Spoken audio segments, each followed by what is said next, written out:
our real-life word problem there. Any volunteers to remind us some of the strategies that we've talked about and discussed before breaking down some of these word problems? What are some things that we might want to look for as we read the word problem? Yes, thank you, Patrick. Key terms. Thank you. So as we read this real-life word problem there, let's go ahead and pull out those key terms. What are some other things that we might want to look for? Yes, thank you, Keisha. Thank you for volunteering. Right, so let's go ahead and take a look at our real-life word problem. And volunteer to go ahead and read our problem there as everyone reads it to themselves. Thank you, Christina. Nice and loud, please. Naomi and Jenny had some flyers to pass out for Builders Club. They passed out 12 and had 9 left over. How many did they start with? Thank you. So go ahead and quietly read it again to yourself, please. And let's go ahead and identify key terms. You have a chance to share out with your team. Key terms there. Excellent start, Jose.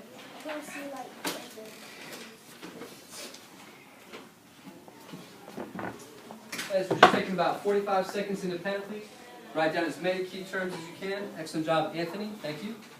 Thank you, Travion.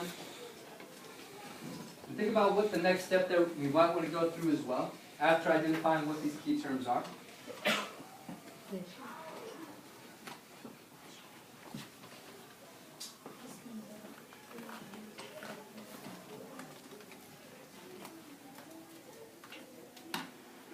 And about 15 more seconds, please.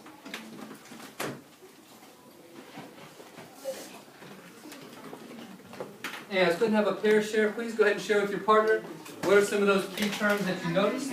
Add on to your list there if you don't have some of them.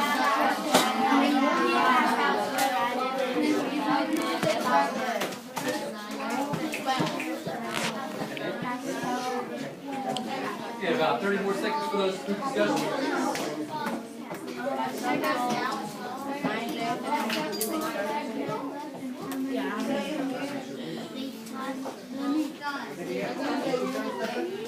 Right, let's wrap those conversations up in the next 10 seconds.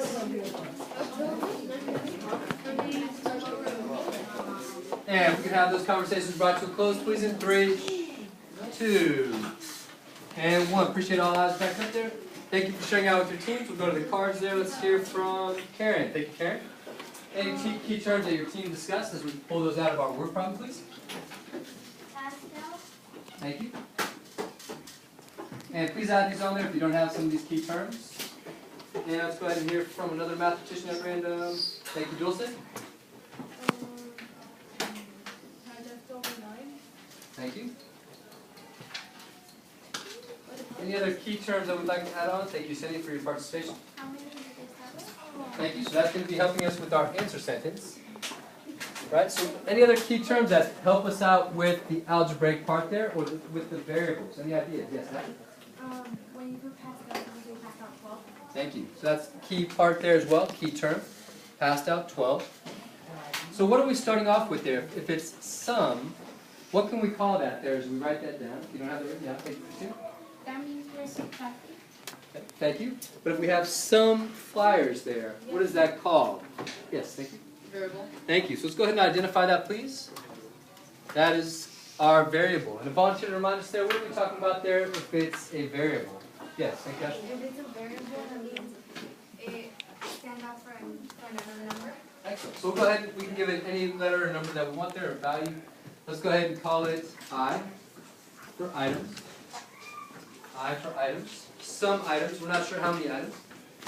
So they're passing out 12. So if we're passing something out there, what operation would we be using? Yes, thank you. Subtraction. And can you tell us how you know that, please? Because we pass out, they're giving. Okay. Thank you. So we know that the number that they're starting with, that number of items there is being reduced. Okay, they're passing out, and how many are they passing out? That's some other key information that we have. Thank you. Thank you. 12 items are being passed out. And how can we finish off our equation? I remember that we've talked about. Equation means that we need to have that equal sign. Thank you, Fusen. If we write it equals E. Could you tell us, please, the keywords that we had that allowed us to... Thank you. Now let's double check so it had left over 9. So instead of 8 there, let's go ahead and put 9. Left over. Alright, so we've taken a few words there, we've written out our algebraic expression. I take away 12 equals 9. So volunteer to help us out there, how can we reverse this using the inverse operation? Keisha? Thank you. So instead of subtracting 12, what are we going to add? Add 12. Thank you. Let's go ahead and write that out. And a volunteer reminds us if we have 12 negatives, or if we're taking away 12, we add 12. What is that called there, or what do we end up with? Thank you, Pastor. Zero pair. Zero pairs. So we're canceling these out. Now we've just added 12 on one side of our equation, so it's not balanced anymore. What can we do on the other side? Yes, thank you, Christina. Add 12. Thank you. File, hand up there when you have your sum, please. Thank you, Q-Say, for being ready. Let us know when you have your answer there. Thank you. All right, thank you, Carlos, for your participation. My answer was 21. 21, Positive. yeah, 21 positives. But what are we specifically talking about? Items. Items, thank you. So please make sure you have that label there. So our variable I equals 21. Now let's go ahead and see if that works. So Noemi and Jenny started off with 21 items. They passed out 12. If they passed out 12 and they started off with 21, how many should they end up with? 9. So what should we do there to finish this word problem off? Fine, hand up there if you know the final step there. Thank you, Chairman. Thank you. So let's go ahead and finish that off, please, with our answer sentence. As we come by and check off your fabulous work. Answer sentence. Yeah, excellent job, Jose. Thank you for being one step ahead there, Albert. The answer sentence there. Capital letters there, correct punctuation. And remember that we have that question underlined there in the beginning. Okay, great job, Travion, there. If you're not sure about how to set this up there, you can always talk to Travion after class.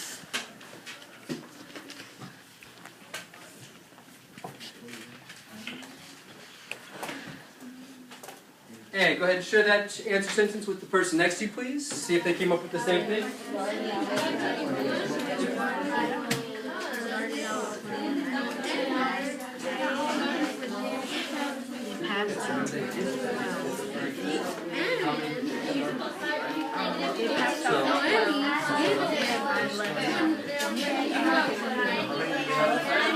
Yeah, so about 10 more seconds, please, to share out with your team.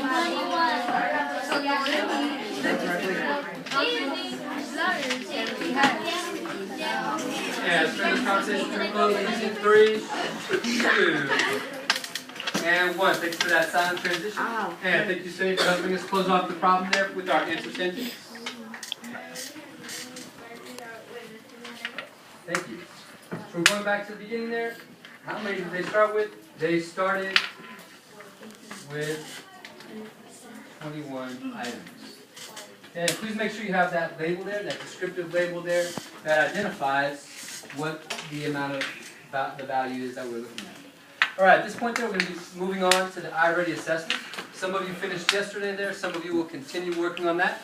Okay, just a reminder there, iReady.com there. You should have gotten your password yesterday. If you were absent, I'll help set you up with that. And the password is student. And the way this test works there, the better you do, the more challenging the problems will be. Okay, so if you get to some things that we haven't learned yet, don't be alarmed. That means you're doing well. Okay, when the test is done there, please go on to volunteer to remind us there. What are we going on to as you finish? Yes, and you may finish today or tomorrow. Thank you. IXL. Okay, and we're graphing on the coordinate plane. All right, let's call your team there. Come on up and grab your laptop, please. Okay, thank you.